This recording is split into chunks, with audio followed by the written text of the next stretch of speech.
Guga Noblar, você que é a voz do povo, você que é o nosso representante da esquerda, você que briga no Twitter, você é a favor ou não da discussão polarizada que está acontecendo nesse programa? Talvez você de esquerda e a mesa mais de direita, você pode ter uma opinião melhor. Você que tá falando que a mesa é de direita, bonitão. Você que tá falando aí. Vale por você. É ou não é? Eu sou também. Vale por você. Agora vocês não assumem? A mesa. A mesa é. A mesa direita livre. A mesa deu direito de você falar? A gente é de direita aqui. Você sabe o que a Kalina é? Porta-voz da mesa agora? Eu tô falando da mesa daqui. Pode ter opinião também. A mesa é de Madeira. Vai humilhar Pode também. não. Os caras batem... E aí, Guga? Fale por você, Eu tô falando pelo meu CPF. Pelo meu CPF. Pelo RG só. Começar a falar com Você é a favor da treta ou não para resolver? Porque a política acontece assim, na mesa também. O Marinho, ele tem um papel muito importante no programa. Eu acho que as intervenções que ele tem feito são muito necessárias. Tem que ter algum tipo de contraponto e o Marinho tem feito esse papel. Eu acho que o Marinho está mandando super bem. E ontem eu estava, com relação à treta entre o Marinho e o garoto lá, eu acho que eu estava, obviamente, do lado do Marinho. Eu acho que ele tem que amadurecer. Ele tem que amadurecer. Eu acho que, com o tempo, ele tem muita visualização. É um garoto muito forte já na política. Eu acho que ele tem que amadurecer. Ele tem ido para um lado ainda muito... Então, o tipo de proposta que ele faz, ele tenta lacrar muito, né? Eu acho que a política é um pouco mais séria do que você fazer projetos de lei para, sei lá, para proibir essa história do elo, por exemplo, na escola. Eu acho que ele tenta lacrar demais, entendeu? E para um lado que você vai acabar conseguindo muita visualização e se reeleger de uma maneira fácil, mas não é isso, né, que a gente está esperando mesmo de um político mais maduro, só que eu não duvido que ele vá se tornar mais maduro com o tempo, vamos ver. Porque ele se propõe ser um vereador nacional, federal, ele é competente, mas é uma opção. Não, mas ele é um moleque bom, moleque da favela, porra. Tem que dar moral, moleque inteligente. Vem não, claro, ele tem... Não vem não, o moleque é da favela. O moleque correria. O moleque é correria, o moleque é inteligente, o moleque Alguém fala falou bem. algo ao contrário? Não podemos. Alguém falou algo ao contrário? Falou. Eu falei Falou, agora sim, ao contrário. falou. Eu falei que ele, Falou pro que ontem, ele se propõe ser um vereador Chama de federal, bezerrinho. ser um mandato ideológico, é legítimo. Só isso que eu tô falando. Eu sei, mas Estou constatando algo. mas o ruim é ir pro pessoal. Sempre tá indo pessoal. Ué. É o Adriles com o Joel. o Joel, é você com os caras, com o Constantino, um dia com o outro dia com o outro. É isso. A audiência gosta? Gosta. Mas pro debate é ruim. Mas você concorda, meu querido? É isso que você tá falando. Porque hoje em dia, meu querido Guga, todo mundo só quer lacrar. Pegar o corte e postar lacração. no Twitter. Pega aqui. Jantar ou lacrar? E aí o debate? Não, mas o que eu quero nem é tudo, não quero nem isso. Eu quero poder falar, completar um raciocínio. Mas tudo bem. Só isso. Porra, você completou 30. Você completou 30. E não deixou o moleque falar. 30 não deixou o moleque falar e jogou a culpa em mim hoje. Assiste o tape. Lógico. Bolsonaro. Foi lá, o cara jantou, ficou o programa inteiro com ele, brigaram, a audiência gosta. Todo mundo viu. E a culpa é minha, hoje a culpa é minha. Mas vamos, qual assunto nós vamos O falar? assunto mais importante é das urnas, né? Isso. Da votação? Não vai passar. A reforma eleitoral de ontem. Não vai. Não vai passar. Eu queria tirar uma dúvida, a opinião, na verdade, do Guga a respeito. Oi, Guga, prazer falar com você. Acho que é a primeira vez que a gente conversa. Já está instaurada aí uma questão e uma insegurança muito grande entre os eleitores depois de toda essa polêmica e discussão. Mesmo que essa PEC não vá para frente, como desmistificar toda essa sensação de fraude, de erro, de estar sendo enganado? Como que muda o pensamento da população agora, principalmente até 2022, que está logo aí? Eu acho que não dá tempo de mudar. Eu acho que vai ter ali uma base grande de eleitores que vão duvidar do resultado da eleição. O estrago dessa difamação que tem sido tocada pelo Bolsonaro e por pessoas ligadas ao governo, que tem, sim, atacado o sistema eleitoral, que tem, sim, propagado que as urnas eletrônicas não são confiáveis. Eu acho que o estrago já está feito e a gente vai ver uma consequência disso, sim, na eleição. É a desculpa perfeita para o Bolsonaro, quem sabe até não concorrer, se ele notar que não vai estar em condições de vencer a próxima eleição. Enfim, o Bolsonaro conseguiu, sim, fazer um estrago na nossa confiança, né? Na confiança que os eleitores têm Com relação à eleição, esse estrago tá Guga, feito. mas posso fazer uma pergunta para você? Tudo bem, estamos na época de política, político se aproveita sempre. Sim. Mas essa discussão da urna, ela já vem há muito tempo. E muitos políticos também já vinham com pedindo que a urna fosse atualizada. Eu não sei direito como é que é. Cada um fala uma coisa, se vai ter um recibo, eu não sei como é que funciona direito. Mas isso aí já há muito tempo vem essa discussão. Tudo bem, tá caro no Bolsonaro agora, porque o Bolsonaro é presidente. Mas não é só o Bolsonaro. A gente viu que muita gente foi na rua pedindo isso. Por que não se fazer algo que você vai deixar a eleição mais transparente e vai resolver a treta? Acabou. Esse que é o ponto, Emílio, não vai tornar a eleição mais transparente. A gente tinha fraude eleitoral exatamente na época em que não existiam as urnas. Era comum ter fraude eleitoral. E isso foi resolvido a partir do momento que a gente colocou as urnas. Não teve até hoje nenhuma eleição que a gente possa contestar e que a gente possa dizer que foi fraudada. Nenhuma. Porque não é auditável, Guga. Não é por isso, Emílio. E por que não é transparente?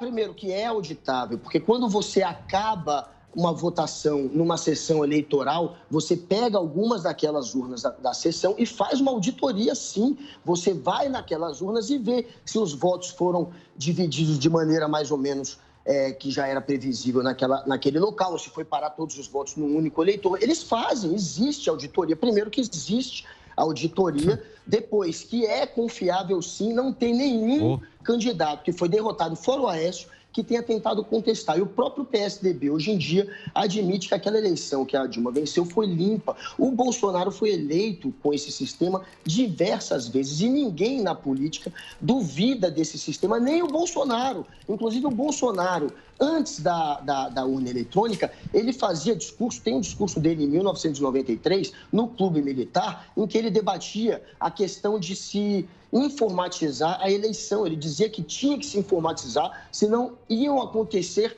novas fraudes. Ele defendia, olha que louco, ele defendia informatizar a eleição e agora ele mudou o discurso porque ele precisa de uma desculpa para uma derrota que parece iminente, mas que pode mudar de cenário.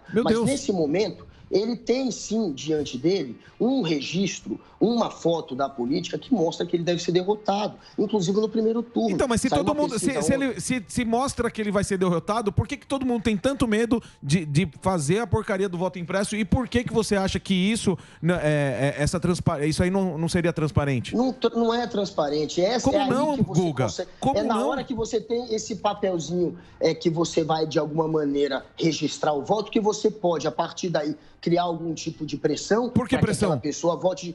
Olha, tem o papel nem vai para tua mão, velho. Ele fica mas o Morgado, na hora que a gente tinha fraude, quando a gente tinha essa questão do papel contado e do papel depois contado pelas pessoas que iam lá ver quem tinha votado em quem. Se a gente chegar nesse ponto de novo, de ter que pegar aqueles papeizinhos de quem votou em quem para fazer uma recontagem, essa é a hora que pode ter também fraude. Por quê? Não é verdade. Porque é na hora da contagem que você consegue manipular, é na hora da contagem manual com pessoas envolvidas. Mas tem que bater, os outros têm que bater. Quem serão os responsáveis para contar também? Não faz sentido, tem que bater, irmão.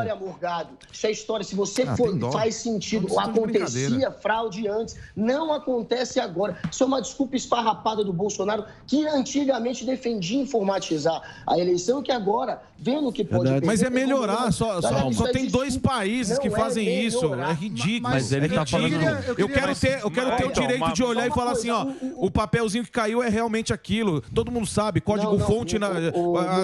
tem dó, vocês estão de brincadeira. Isso aí é uma desculpa do próprio Bolsonaro, que já defendeu o oposto no passado. Agora, só para você ver, o Emílio estava dizendo que, de fato, essa é uma discussão que já foi feita por outros políticos. E um dos primeiros a começar essa discussão foi o Brizola, do PDT. Só que o Brizola, quando começou essa discussão, nem existia ainda a urna eletrônica. Ela estava começando a discussão em torno de se ter a urna eletrônica e ele falava que teria que ter também alguma maneira de auditar o voto. Então, mas o Brizola foi lá na contabilização. Foi quando contabiliza. Porque o problema disso aí é que vai tudo para Brasília e fica meio fechado ali. Fica fechado. Essa é a discussão dele. Mas o Ciro Gomes também pediu isso. Lá atrás. Sim, o cirão da massa. Sim, antes de Bolsonaro, acho que até Lula. antes de Bolsonaro, acho que até Lula. Sim. Antes de Bolsonaro, todo mundo pediu. Esse ponto aí não tem como negar. Todo mundo. A hipocrisia é general. Então, todo mundo pediu antes de Bolsonaro. O Bolsonaro, se configurar como algo realmente confiável. Mas isso é político. Que nem Exatamente. agora, o cara não vai mudar a eleição, ou não vai deixar mais transparente, ou seja lá o que for, ou vai mudar o sistema, porque é Bolsonaro que está pedindo. Isso. Então virou uma coisa política. Emílio, eu vejo dessa maneira. É político, não é para melhorar o processo. Mas olha só. Meu querido Guga, se você olhar bem o que está acontecendo no Brasil, ninguém está preocupado com o Brasil. Ninguém está preocupado em eleição transparente, em saúde pública, em achar quem roubou nessa pandemia. Ninguém está preocupado. É só política. A gente vê só política ali, ó. É só jogo político. Emílio, É só interesse eleitoral. Estão cagando. Eles sempre cagaram pro Brasil. Mas agora a gente está vendo o cara cagando bonito pro povo. Todos eles. Se a gente for... Todos. Todos.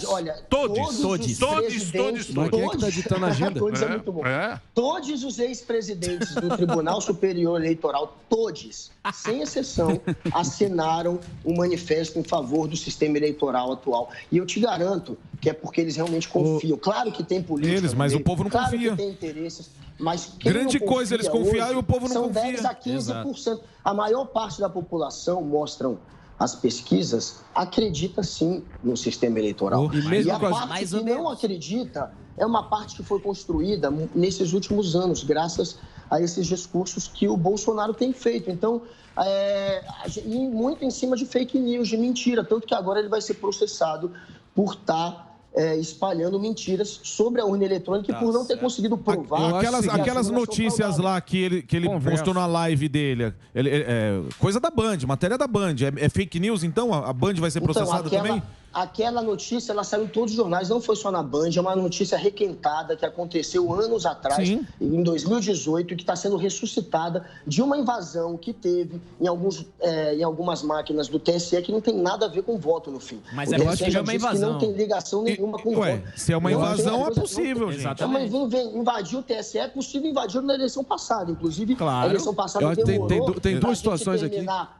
O processo de contagem por isso, porque invadiram. Agora, invadiram a área onde você colocava o resultado e não a de contar o resultado, não as urnas. Não tinha nada a ver com a urna. Enfim, ele tenta misturar. Inclusive, essa história vai ser ruim para o Bolsonaro. Ele está tentando ressuscitar isso, vai ser usado contra ele na justiça como mais uma história que é fake e que já foi desmontada e que ele está usando para tentar difamar. Mas ele falou uma coisa o problema é mais profundo, eu acho. Mas antes disso, tem dois pontos aqui nesse mar de discordância que a gente pode concordar. Essa discussão do voto auditável é legítima, sem dúvida alguma, tem que ser feita.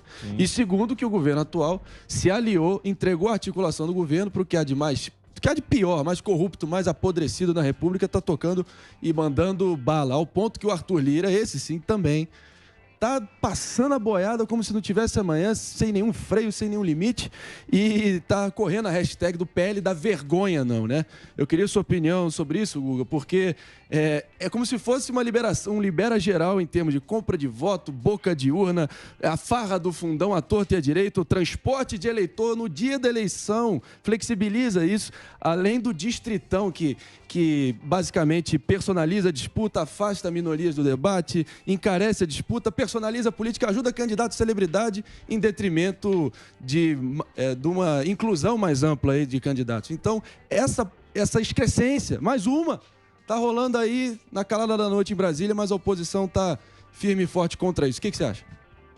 Tá vendo? Eu não sei hoje o que é pior para o Brasil, de verdade. Se é o Bolsonaro presidente do Brasil ou se é o Arthur Lira presidente da Câmara. Porque o Arthur Lira está fazendo um estrago ali como presidente da Câmara. Só essa semana foi a PEC da grilagem, que é a reforma agrária dos ricos, que vai permitir que territórios de até 700 hectares, fazendas, enfim, de até 700 hectares, sejam regulamentadas sem o aval do INCRA, só com a pessoa dizendo e mostrando que estava ali por um tempo. Enfim, eles vão conseguir agora, de fato, regularizar latifúndios que antes não tinham toda essa facilidade, é a reforma agrária dos ricos, e agora tem também essa questão das eleições. Eles estão querendo modificar a maneira como são eleitos os deputados, querem acabar com as cotas que garantem verba do fundo eleitoral para as minorias, para as mulheres, enfim.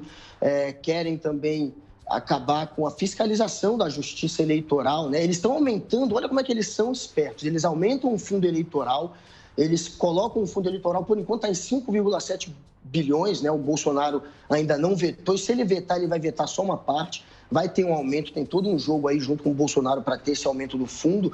E aí depois eles vão lá e tiram do TSE o direito, o dever de fiscalizar isso e passa para o próprio partido. Então eles vão colocar o fundo eleitoral no colo e ainda vão fiscalizar aquela grana da maneira que quiserem e vão poder usar o dinheiro da maneira que quiserem também, né? Porque antes eles tinham que usar uma parte para um tipo de assunto e outra para outro, agora gasta da maneira que quer. Enfim, é uma bagunça, porque a gente tem agora o Brasil de fato na mão do Centrão. O Centrão manda no país. O Brasil nunca esteve... Está com saudade do PT, né? Está com saudade do PT. Na época do PT era boa. Na época do Temer, na época do PT, na época de qualquer outro. A gente não teve a Casa Civil na mão do Centrão. A Casa Civil é a alma do governo. Quem disse isso foi o Bolsonaro. Ele disse que deu a alma do governo para o Centrão. Ou seja, ele vendeu a alma para o diabo. E ele foi o único presidente que fez isso, porque nenhum outro deu para o Centrão a Casa Civil, que é o principal ministério. Ele se rendeu de vez ao fisiologismo, ele se rendeu de vez ao Centrão, porque ele não tem chance de vencer ou de permanecer presidente sem ele. Não. Guguinha, é o seguinte, vai ter uma manifestação, parece que a terceira vez está organizando uma manifestação para 12 de setembro para o impeachment de Bolsonaro. Tem o pessoal de direita organizado, que se diz que é de direita, e tem o pessoal da esquerda. Vai haver essa união, né, nesse 12 de setembro ou não? Entre esquerda e direita. Aquela união, né? Aquela união só para aquela união ali, mas é claro que eles ainda vão se pegar na eleição. Vai ter o candidato Neném, o chapa-tênis, que vai representar essa direita que hoje está carente, que antes tinha o Bolsonaro, que agora é contrário ao Bolsonaro. Eles vão conseguir ainda um nome para bater de frente com a esquerda, mas nesse momento interessa se unirem, claro, para fazer mais pressão contra o governo. E o Bolsonaro está sentindo essa pressão, só que ele está jogando o jogo também. Ele está tentando aprovar agora um Bolsa Família 2.0. O Bolsa Família 2.0 pode sim gerar ainda muitos votos para o Bolsonaro. Ele quer aumentar, ele quer passar para pelo menos R$400 o valor médio do Bolsa Família. Ele quer aumentar em 3 milhões de pessoas o número de famílias que recebem também o Bolsa Família e mudar o nome para Auxílio Brasil. Então, a chance do Bolsonaro agora é essa, é fazer esse jogo de tentar ir contra a desigualdade, né, social. Deixa eu perguntar uma coisa para você agora, pessoal. Você tá com saudade, sabe de quem na Casa Civil? Do Zé Dirceu, né? Zé Dirceu. Então o Brasil tava... Não, o Brasil tá em boas mãos, né? Brasil na época feliz, ele tá com saudade de comer churrasco na JBS. Genuíno. Total. O genuíno também, o genuíno. Quer comer um churrasco. Genuíno que Bolsonaro apoiou para ministro da Defesa. Porque ele comprou um apartamento no Odebrecht, ele ainda não pagou, tá nas parcelas, né, Guga? Guguinha, obrigado, hein, meu velho? Obrigado, um abração. Agora, hein, Emílio? Pô, tô te esperando agora aí, pô. Tá voltando, Agora vai, hein? Agora vamos Porque lá. os caras estavam de férias, velho. Os caras estavam de férias, eles vão voltar agora. Eu vou falar com a Paulinha, inclusive a Paulinha é quem merece o maior salário aí. A Paulinha tá chata pra caramba. Nossa senhora, vamos mandar ela pra Brasília.